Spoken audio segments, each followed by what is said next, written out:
ഇപ്പോൾ കിട്ടിയ ഏറ്റവും പ്രധാനപ്പെട്ട വാർത്തകളുമായി വാർത്താ ബുള്ളറ്റിൻ തുടങ്ങുകയാണ്. ഞാൻ സ്മിത ഹരിദാസ്, എനിക്കൊപ്പം സോന ജെറി. വിശദമായ വാർത്തകളിലേക്ക് കടക്കുകയാണ്. കണ്ണൂർ പാനൂരിൽ ബോംബ് നിർമ്മാണത്തിനിടെ കൊല്ലപ്പെട്ടവർക്ക് സ്മാരകം പണിയുന്നതിനെ ന്യായീകരിച്ച് CPIM നേതാവ് P. ജയരാജൻ.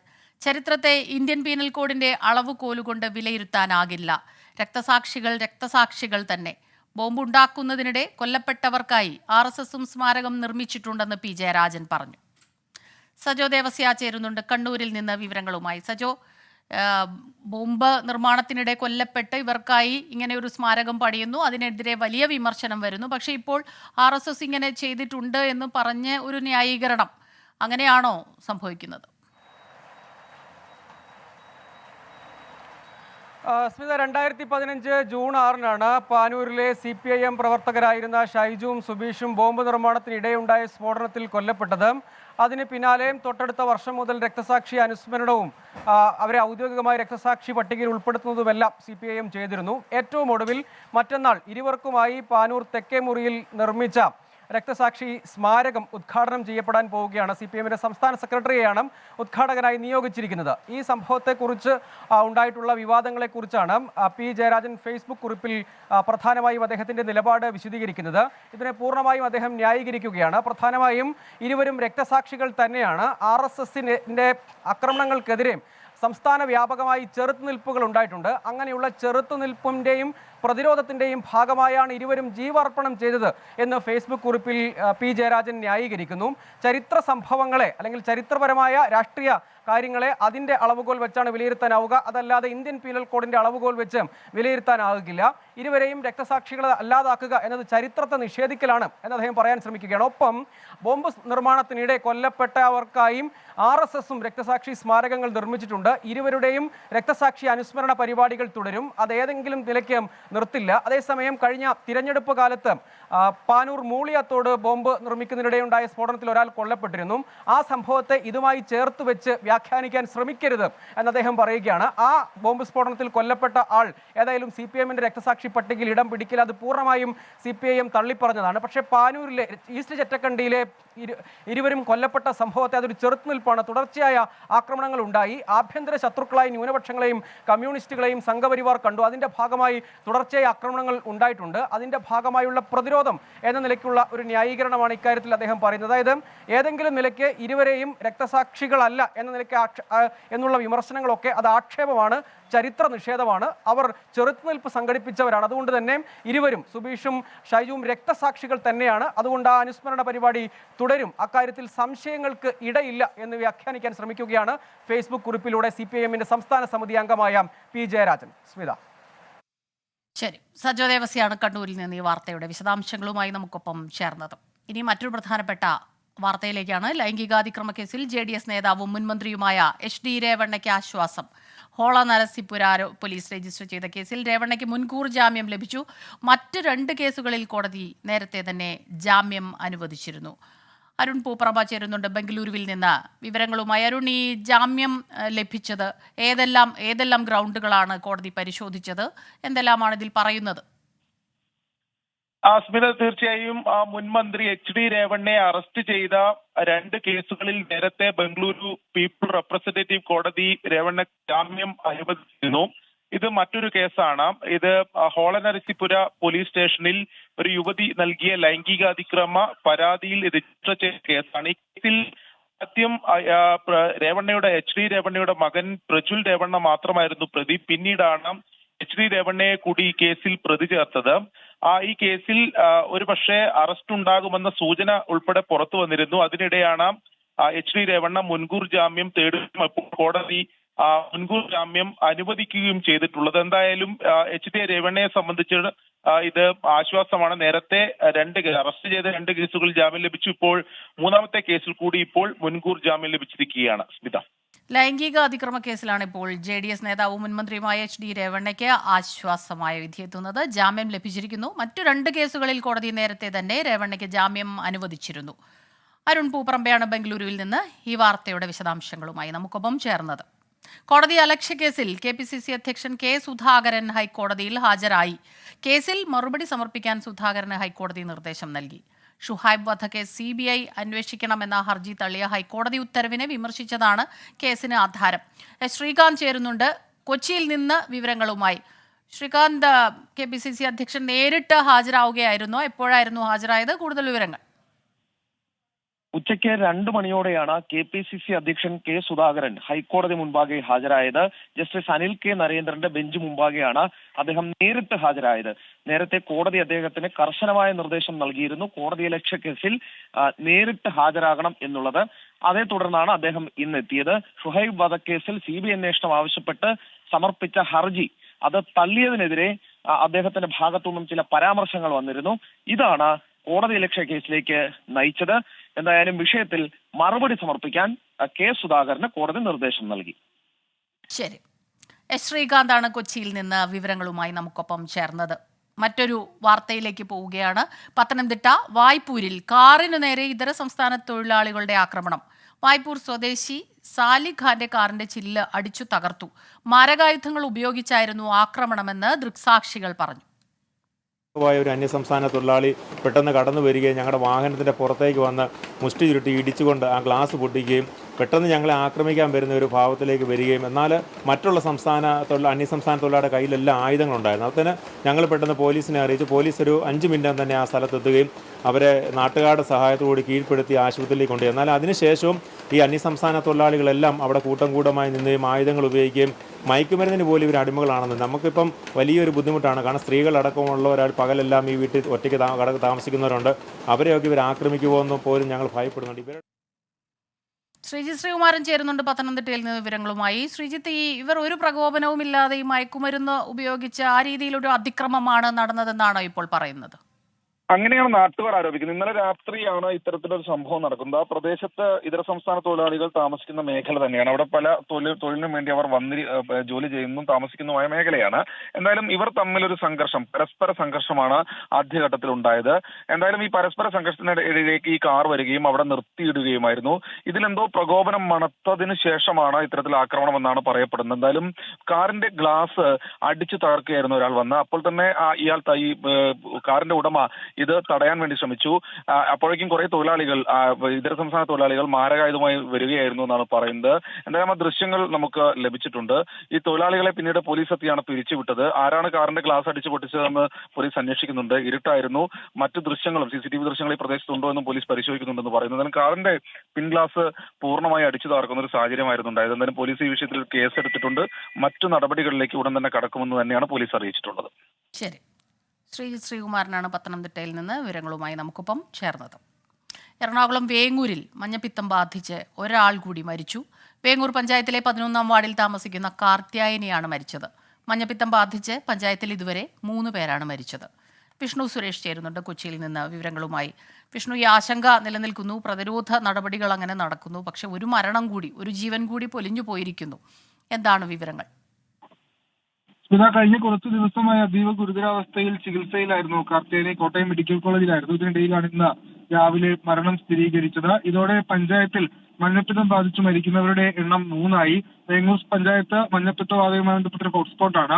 ഏപ്രിൽ 17-ാം തീയതി രോഗം സ്ഥിരീകരിച്ചു. അതിനുശേഷം 1 മാസവും 2 ദിവസവും പിന്നിടുമ്പോൾ 217 പേർക്കാണ് പഞ്ചായത്തിൽ രോഗബാധ ഉണ്ടായിരിക്കുന്നത്. അതിൽ 51 പേർ നിലവിൽ ചികിത്സയിലുണ്ട്. ഇനി 3 പേരുടെ നില അതീവ ഗുരുതരമായി തുടരുന്നു. സാഹചര്യം ഒരൽപ്പം ആശങ്കപ്പെടുത്തുന്നതാണ്. പക്ഷേ ശക്തമായ പ്രതിരോധ നടപടികൾ ആരോഗ്യവകുപ്പിന്റെ ഭാഗത്തുനിന്ന് ഉണ്ടാകുന്നുണ്ട്. സ്ഥിതിഗതികൾ നിയന്ത്രണ വിധേയമാണെന്നാണ് പറയുന്നത്. മരിച്ച കാർത്തിയായനിയുടെ മൃതദേഹം നാട്ടിലേക്ക് അല്പസമയത്തിനകം തന്നെ വേങ്ങൂരിലേക്ക് എത്തിക്കും എന്നാണ് ലഭിക്കുന്ന വിവരം. ശരി, മഞ്ഞപ്പിത്തം ബാധിച്ച് എറണാകുളം ജില്ലയിലെ വേങ്ങൂരിൽ ഒരാൾ കൂടി മരിച്ചിരിക്കുന്നു. വിഷ്ണു സുരേഷാണ് വിശദാംശങ്ങൾ നൽകിയത്. തിരുവനന്തപുരത്തെ റോഡുകളുടെ ദുരവസ്ഥയിൽ കേസെടുത്ത് മനുഷ്യാവകാശ കമ്മീഷൻ 2 ആഴ്ചയ്ക്കകം റിപ്പോർട്ട് നൽകാൻ നഗരസഭാ സെക്രട്ടറിയോട് നിർദ്ദേശിച്ചു. അലക്സ് റാം മുഹമ്മദ് ചേരുന്നു തിരുവനന്തപുരത്ത് നിന്ന് വിവരങ്ങളുമായി.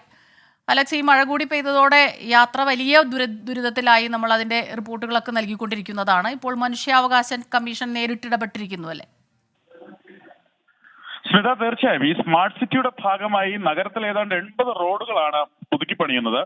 അതിൽ പല റോഡുകളും നിർമ്മാണം ആരംഭിച്ചവയാണ്. ഇനി 28 റോഡുകളുടെ നവീകരണം പൂർത്തിയാക്കാനുണ്ട്. അതിൽ തന്നെ പലതും ഈ വിദ്യാഭ്യാസ സ്ഥാപനങ്ങളും അതുപോലെ തിരക്കുള്ള മേഖലയിലൊക്കെയുള്ള റോഡുകളാണെന്നുള്ളതാണ് ഏറ്റവും പ്രധാനപ്പെട്ട കാര്യം. അങ്ങനെ റോഡ് പലതും കുത്തിപ്പൊളിച്ചിട്ടേക്കുകയാണ്. മഴ കൂടെ പെയ്തതോടെ ജനജീവിതം ദുസ്സഹമായിരിക്കുകയാണ്. പലയിടത്തും വെള്ളക്കെട്ട് രൂക്ഷമാണ്. ആളുകൾക്ക് നടന്നു പോകാൻ, അത് കുഴി ഏതാണ് വഴി ഏതാണെന്ന് അറിയാത്ത സാഹചര്യം നിലനിൽക്കുന്നുണ്ട്.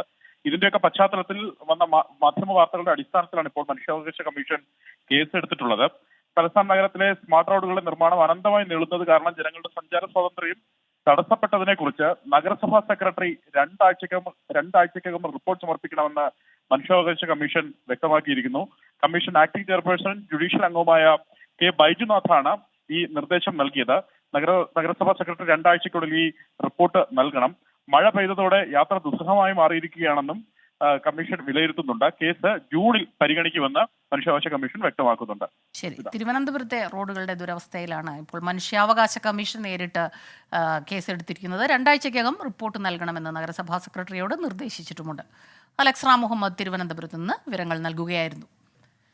കേരളത്തിൽ അടുത്ത 5 ദിവസം മഴ തുടരും. ഇന്നും നാളെയും ഒറ്റപ്പെട്ട അതിതീവ്ര മഴയുണ്ടാകുമെന്നാണ് മുന്നറിയിപ്പ്. ഇടിമിന്നലിനും ശക്തമായ കാറ്റിനും സാധ്യത. തെക്ക് പടിഞ്ഞാറൻ ബംഗാൾ ഉൾക്കടലിൽ ബുധനാഴ്ചയോടെ ന്യൂനമർദ്ദം രൂപപ്പെട്ടേക്കും. അലക്സ് റാം മുഹമ്മദ് ചേരുന്നുണ്ട് തിരുവനന്തപുരത്ത് നിന്ന് വിവരങ്ങളുമായി. അലക്സ്, ശക്തമായ മഴ അത് ഏതെല്ലാം ഭാഗങ്ങളിൽ ഉണ്ടാകും? എന്തെല്ലാം കാര്യങ്ങളാണ് ശ്രദ്ധിക്കേണ്ടത്? സ്മിത, സംസ്ഥാനത്ത് അടുത്ത 3 ദിവസം അതിതീവ്ര മഴ തുടരാൻ സാധ്യതയുണ്ടെന്നാണ് കേന്ദ്ര കാലാവസ്ഥാ വകുപ്പ് അറിയിക്കുന്നത്. പ്രത്യേകിച്ച് ഈ ദിവസങ്ങളിൽ തെക്കൻ കേരളത്തിലും മധ്യ കേരളത്തിലും മഴ കനക്കാനാണ് സാധ്യത. ഇടുക്കി, പത്തനംതിട്ട, കോട്ടയം ജില്ലകളിൽ ഇന്നും നാളെയും റെഡ് അലർട്ട് പ്രഖ്യാപിച്ചിട്ടുണ്ട്. പത്തനംതിട്ടയിൽ മറ്റന്നാളും റെഡ് അലർട്ട് നൽകിയിട്ടുണ്ട്. കോഴിക്കോട്, മലപ്പുറം, പാലക്കാട്, തൃശൂർ, എറണാകുളം, ആലപ്പുഴ, കൊല്ലം, തിരുവനന്തപുരം ജില്ലകളിൽ ഓറഞ്ച് അലർട്ടും കാസർഗോഡ്, കണ്ണൂർ, വയനാട് ജില്ലകളിൽ ഇന്ന് യെല്ലോ അലർട്ടും പ്രഖ്യാപിച്ചിട്ടുണ്ട്. നാളെ 5 ജില്ലകളിൽ ഓറഞ്ച് അലർട്ടും 6 ജില്ലകളിൽ യെല്ലോ മുന്നറിയിപ്പും ഉണ്ട്. വെള്ളിയാഴ്ച വരെ ശക്തമായ മഴ തുടരുമെന്നാണ് കേന്ദ്ര കാലാവസ്ഥാ വകുപ്പിന്റെ പ്രവചനം. മഴയ്ക്കൊപ്പം ശക്തമായ കാറ്റിനും ഇടിമിന്നലിനും സാധ്യതയുണ്ട്. ഉച്ചയ്ക്ക് ശേഷവും വൈകുന്നേരവും രാത്രിയും ഒക്കെ ലഭിച്ചുകൊണ്ടിരുന്ന ശക്തമായ മഴ ഒരുപക്ഷെ പകൽ സമയം കൂടി സജീവമായി ലഭിക്കും അടുത്ത ദിവസങ്ങളിൽ എന്നുള്ളതാണ് കേന്ദ്ര കാലാവസ്ഥാ വകുപ്പ് അറിയിക്കുന്നത്. അതിനാൽ ജാഗ്രത തുടരണം. പ്രത്യേകിച്ച് മലയോര മേഖലയിൽ കർശനമായ ജാഗ്രത വേണം എന്നുള്ളതാണ് ദുരന്ത നിവാരണ അതോറിറ്റി വ്യക്തമാക്കുന്നത്. ബുധനാഴ്ചയോടെ തെക്ക് പടിഞ്ഞാറൻ ബംഗാൾ ഉൾക്കടലിൽ ന്യൂനമർദ്ദം രൂപപ്പെടാൻ സാധ്യതയുണ്ടെന്നും കേന്ദ്ര കാലാവസ്ഥാ വകുപ്പ് അറിയിക്കുന്നുണ്ട്. ശക്തമായ കാറ്റിനും മോശം കാലാവസ്ഥയ്ക്കും സാധ്യതയുള്ളതിനാൽ കേരള തീരത്ത് നിന്ന് കടലിൽ പോകുന്നതിന് ഏർപ്പെടുത്തിയ വിലക്ക് അത് തുടരും. തെക്കൻ തമിഴ്നാട് തീരത്ത് ഉയർന്ന തിരമാലയ്ക്കും കടലാക്രമണത്തിനും സാധ്യതയുണ്ടെന്ന് കാലാവസ്ഥാ നിരീക്ഷണ കേന്ദ്രം അറിയിക്കുന്നുണ്ട്. മത്സ്യത്തൊഴിലാളികളും തീരദേശവാസികളും ജാഗ്രത പാലിക്കണം എന്നും നിർദ്ദേശം വരുന്നുണ്ട്. ഇപ്പോൾ ഒരു കാലാവസ്ഥാ മുന്നറിയിപ്പ് കൂടി കേന്ദ്ര കാലാവസ്ഥാ വകുപ്പ് നൽകുന്നത്. അത് അടുത്ത 3 മണിക്കൂറിൽ പ്രതീക്ഷിക്കാവുന്ന കാലാവസ്ഥ. മലപ്പുറം, കോഴിക്കോട് ജില്ലകളിൽ അടുത്ത 3 മണിക്കൂറിൽ ഒറ്റപ്പെട്ട ഇടങ്ങളിൽ ഇടിമിന്നലോട് കൂടിയ മിതമായ മഴയ്ക്ക് സാധ്യതയുണ്ടെന്നും കേരളത്തിൽ അടുത്ത 5 ദിവസം മഴ തുടരും. ഇന്നും നാളെയും ഒറ്റപ്പെട്ട അതിതീവ്ര മഴയുണ്ടാകുമെന്ന മുന്നറിയിപ്പുമുണ്ട്. അലക്സ് റാം മുഹമ്മദാണ് തിരുവനന്തപുരത്ത് നിന്ന് വിവരങ്ങളുമായി നമുക്കൊപ്പം ചേർന്നത്. കോഴിക്കോടിന്റെ മലയോര മേഖലകളിൽ ശക്തമായ മഴ പെയ്യുന്നു. ഇരുവഞ്ഞിപ്പുഴയിലെ ആനക്കാംപൊയിൽ, അരിപ്പാറ എന്നിവിടങ്ങളിൽ മലവെള്ളപ്പാച്ചിൽ. പത്തനംതിട്ട മല്ലപ്പള്ളിയിൽ മണിമലയാറ്റിൽ കുളിക്കാനിറങ്ങിയ അതിഥി തൊഴിലാളിയെ കാണാതായി. ബീഹാർ സ്വദേശിയാണ് കാണാതായത്. മിഥില ബാലൻ കോഴിക്കോട് നിന്നും ശ്രീജിത്ത് ശ്രീകുമാരൻ പത്തനംതിട്ടയിൽ നിന്നും ചേരുന്നു. മിഥില, അവിടെ എന്താണ് ആശങ്കപ്പെടേണ്ട ഒരു സാഹചര്യമുണ്ടോ? സ്മിത, കോഴിക്കോടിന്റെ മലയോര മേഖലകളിൽ ഉൾപ്പെടെ വലിയ രീതിയിലുള്ള മഴ ഇപ്പോഴും തുടരുകയാണ്. ഉച്ചയ്ക്ക് 12 മണി മുതൽ ആരംഭിച്ച മഴ ഇപ്പോഴും അതിശക്തമായി തുടരുന്നു. പ്രത്യേകിച്ച് മലയോര മേഖലകളിലാണ് ഇത്ര ശക്തമായ മഴ പെയ്യുന്നത്. ഇരുവഞ്ഞിപ്പുഴയിലാണ് മലവെള്ളപ്പാച്ചിൽ ഉണ്ടായിരിക്കുന്നത്. മുത്തപ്പൻപുഴ, ആനക്കയം, അരിപ്പാറ ഭാഗങ്ങളിലാണ് ഇപ്പോൾ ശക്തമായ മഴയിൽ ഇത്തരത്തിൽ ഇരുവഞ്ഞിപ്പുഴയിൽ മലവെള്ളപ്പാച്ചിലുള്ളത്. സാധാരണയായി ഇത്തരത്തിൽ മഴ ശക്തമാകുന്ന സമയത്ത്, അതായത് കാട്ടിൽ മഴ ശക്തമാകുന്ന സമയത്ത് ഇത്തരത്തിൽ മലവെള്ളപ്പാച്ചിൽ ഈ ഇരുവഞ്ഞിപ്പുഴയിൽ ഉണ്ടാകാറുണ്ട്. പുഴ നിറഞ്ഞ് കവിഞ്ഞൊഴുകുന്ന ഒരു സാഹചര്യവും ഉണ്ടാകാറുണ്ട്. പക്ഷെ അത്തരം ഒരു സാഹചര്യത്തിലേക്ക് പോയിട്ടില്ല എന്ന് തന്നെയായാലും ഇപ്പോഴും ശക്തമായ മഴ തുടരുന്നുണ്ട്. കടകളിലെല്ലാം വെള്ളം കയറിയിട്ടുണ്ട്. താഴ്ന്ന പ്രദേശങ്ങളെല്ലാം തന്നെ വെള്ളം കയറി തുടങ്ങിയിട്ടുണ്ട്. ശരി മിഥില ബാലൻ കോഴിക്കോട് നിന്ന് വിവരങ്ങൾ നൽകിക്കൊണ്ടിരിക്കുകയാണ്. മറ്റൊരു പ്രധാനപ്പെട്ട വിവരം കൂടി വരുന്നു. പത്തനംതിട്ടയിൽ നിന്ന് മല്ലപ്പള്ളിയിൽ മണിമലയാറ്റിൽ കുളിക്കാനിറങ്ങിയ അതിഥി തൊഴിലാളിയെ കാണാതായി. ശ്രീജിത്ത് ശ്രീകുമാരൻ വിവരങ്ങളുമായി ചേരുന്നുണ്ട്. ശ്രീജിത്ത്, എപ്പോഴാണ് കുളിക്കാനിറങ്ങിയത്? അവിടെ ഈ മഴ കൂടിയത് കൊണ്ട് പുഴയിൽ വെള്ളം ഉയരാൻ അങ്ങനെയുള്ള ഒരു അവസ്ഥയുണ്ടോ? എന്താണ് സംഭവിച്ചത്? അതെ സ്മിത, വെണ്ണിക്കുളം മല്ലപ്പള്ളി വെണ്ണിക്കുളം കോമളം പാലം, ആ പാലത്തിന് സമീപമാണ് ഇത്തരത്തിൽ അതിഥി തൊഴിലാളികൾ കുളിക്കാൻ ഇറങ്ങിയത്. ഈ തൊഴിലാളികൾ ഈ പാലത്തിന്റെ ഒരു സമീപത്തിൽ പാലം നിർമ്മിക്കുന്നുണ്ട്. അപകടാവസ്ഥയിലായ പാലം പൊളിച്ചു മാറ്റി മറ്റൊരു പാലം നിർമ്മിക്കുന്ന ഒരു സാഹചര്യമുണ്ട്. ആ പാലം പണിക്കുന്ന തൊഴിലാളികൾ തന്നെയാണ് 3 പേർ. ബീഹാർ സ്വദേശിയായ നരേഷ്, 25 വയസ്സ്, ഇതാണ് ആ പേര് എന്നാണ് കോയിപ്പുറം പോലീസ് നമുക്ക് ഏറ്റവും ഒടുവിൽ നൽകുന്ന വിവരം. എന്തായാലും ഇയാളെ ഇന്ന് ഉച്ചയോടുകൂടിയാണ് കാണാതായത്. 3 പേർ കുളിക്കാൻ ഇറങ്ങി, ഒരാൾ ഒഴുക്കിൽപ്പെട്ടു എന്നാണ് തൊഴിലാളികൾ അറിയിച്ചത്. അതിനടിസ്ഥാനത്തിൽ പോലീസും ഫയർഫോഴ്സും ഇപ്പോൾ തെരച്ചിൽ നടത്തുകയാണ്. സ്മിത നേരത്തെ സൂചിപ്പിച്ചതുപോലെ നന്നായി തന്നെ മഴ പെയ്യുന്നുണ്ട്. കാടുകളിലും അതുപോലെ തന്നെ അരുവികളിലും ഒക്കെ തന്നെ വ്യാപകമായ തോതിൽ മഴ ലഭിക്കുന്നത് കൊണ്ട് തന്നെ കാര്യമായ മലവെള്ള പാച്ചിൽ എന്ന തരത്തിൽ പറയാവുന്ന തരത്തിലുള്ള വെള്ളം ഈ പുഴകളിലേക്കൊക്കെ ഒഴുകിയെത്തുന്നുണ്ട്. അച്ചൻകോവിലാർ നിറഞ്ഞു കവിഞ്ഞ ഒരവസ്ഥയാണ് പല മേഖലകളിലും ഉള്ളത്. എന്തായാലും വമ്പയാറ്റിലും വെള്ളം കൂടുതൽ തന്നെയാണ്. എന്തായാലും ഇപ്പോൾ ഫയർഫോഴ്സ് സംഘം വന്ന് തിരച്ചിൽ നടത്തുന്നുണ്ട്. ഇതുവരെ ഇയാളെ കണ്ടെത്താൻ കഴിഞ്ഞിട്ടില്ല. എന്തായാലും പോലീസും നാട്ടുകാരും ഫയർഫോഴ്സും ചേർന്ന് തിരച്ചിൽ നടത്തുകയാണ്. ശരി, മണിമലയാറ്റിൽ കുളിക്കാനിറങ്ങിയ അതിഥി തൊഴിലാളിയെയാണ് കാണാതായത്. തെരച്ചിൽ ഇപ്പോഴും തുടരുകയാണ്. ശ്രീജിത്ത് ശ്രീകുമാരനാണ് പത്തനംതിട്ടയിൽ നിന്നുള്ള ഈ വാർത്തയുടെ വിശദാംശങ്ങളുമായി നമുക്കൊപ്പം ചേർന്നത്. കരമന അഖിൽ കൊലപാതക കേസിലെ പ്രതികളെ പോലീസ് കസ്റ്റഡിയിൽ വിട്ടു. 6 പ്രതികളെയാണ് ഈ മാസം 23 വരെ കസ്റ്റഡിയിൽ വിട്ടത്. Thiruvananthapuram judicial first class magistrate കോടതിയുടേതാണ് വിധി. ഷഫീദ് റാവുത്തറാണ് ചേരുന്നത് വിവരങ്ങളുമായി തിരുവനന്തപുരത്ത് നിന്ന്. ഷഫീദ്, കൂടുതൽ വിവരങ്ങൾ. വളരെ ക്രൂരമായി നടന്നൊരു കൊലപാതകമായിരുന്നു കരമന അഖിൽ കൊലപാതകം. പട്ടാപ്പകൽ നടുറോഡിൽ വെച്ചൊരു ചെറുപ്പക്കാരനെ 3 അംഗ സംഘം കല്ലുകൊണ്ടടിച്ചും അതേപോലെ തന്നെ കല്ല് വലിച്ചെറിഞ്ഞും കമ്പിവടി കൊണ്ടടിച്ചും കൊലപ്പെടുത്തിയ സംഭവമായിരുന്നു. ഈ കേസിലാണ് ആദ്യ 6 പ്രതികളെ ഇപ്പോൾ പോലീസ് കസ്റ്റഡിയിൽ വിട്ടിരിക്കുന്നത്. Thiruvananthapuram first class judicial magistrate കോടതിയുടെ നടപടി. കസ്റ്റഡിയിൽ ലഭിച്ചാൽ ഉടൻ തന്നെ തെളിവെടുപ്പ് നടത്താനായിരുന്നു പോലീസിന്റെ ആലോചന. കൊലപാതകത്തിൽ നേരിട്ട് ഭാഗമായ 3 പേരുൾപ്പെടെ 6 പേരെയാണ് ഇപ്പോൾ കസ്റ്റഡിയിൽ വിട്ടിട്ടുള്ളത്. ഈ അഖിലിനെ മർദ്ദിക്കുകയും അതേപോലെ തന്നെ ക്രൂരമായി ആക്രമിക്കുകയും ചെയ്ത വിനീത് രാജ്, അപ്പു എന്ന അഖിൽ, സുമേഷ് ഇവരെ അടക്കമുള്ള 6 പ്രതികളെയാണ് ഇപ്പോൾ കസ്റ്റഡി വിട്ടിട്ടുള്ളത്. ഉടൻ തന്നെ ഇവരെ പോലീസ് തെളിവെടുപ്പിനെത്തിക്കും. വലിയ പ്രതിഷേധങ്ങൾക്ക് സാധ്യതയുള്ളതിനാൽ അതീവ രഹസ്യമായി തെളിവെടുപ്പ് പൂർത്തിയാക്കാനാണ് നിലവിൽ ഇപ്പോൾ പോലീസ് ആലോചിക്കുന്നത്. ഒളിവിലായിരുന്ന പ്രതികളെ തിരുവനന്തപുരം നഗരത്തിന്റെ പല ഭാഗങ്ങളിൽ നിന്നും തമിഴ്നാട്ടിൽ നിന്നുമാണ് കരമന പോലീസ് പിടികൂടിയത്. സ്മിത. ശരി, ഷഫീദ് റാവുത്തറാണ് വിവരങ്ങളുമായി ചേർന്നത് തിരുവനന്തപുരത്തു നിന്ന്. വെസ്റ്റ് നൈൽ പനി ബാധിച്ച് ചികിത്സയിലായിരുന്നയാൾ മരിച്ചു എന്ന വാർത്ത വരുന്നു. ഇടുക്കി മണിയാറൻകുടി സ്വദേശി വിജയകുമാറാണ് മരിച്ചത്. ഇടുക്കി മെഡിക്കൽ കോളേജിൽ ചികിത്സയിലിരിക്കെ വെള്ളിയാഴ്ചയായിരുന്നു മരണം. കോഴിക്കോട് വെച്ചാണ് വെസ്റ്റ് നൈൽ പനി ബാധിച്ചത്. വൃക്ക മാറ്റിവെക്കലുമായി ബന്ധപ്പെട്ടാണ് കോഴിക്കോട് എത്തിയത്. പനി സ്ഥിരീകരിച്ചത് അവിടെ വെച്ചാണ്. തുടർന്ന് ചികിത്സയിലായിരുന്നയാൾ ഇന്ന് മരണം സ്ഥിരീകരിക്കുകയായിരുന്നു.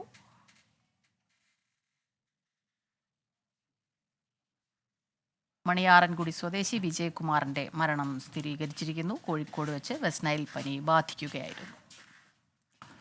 ഇനി തെരഞ്ഞെടുപ്പ് വാർത്തകൾ. ICL FinCorp 24 ഇലക്ഷൻ സമർപ്പിക്കുന്നത് ICL FinCorp, the intelligent choice.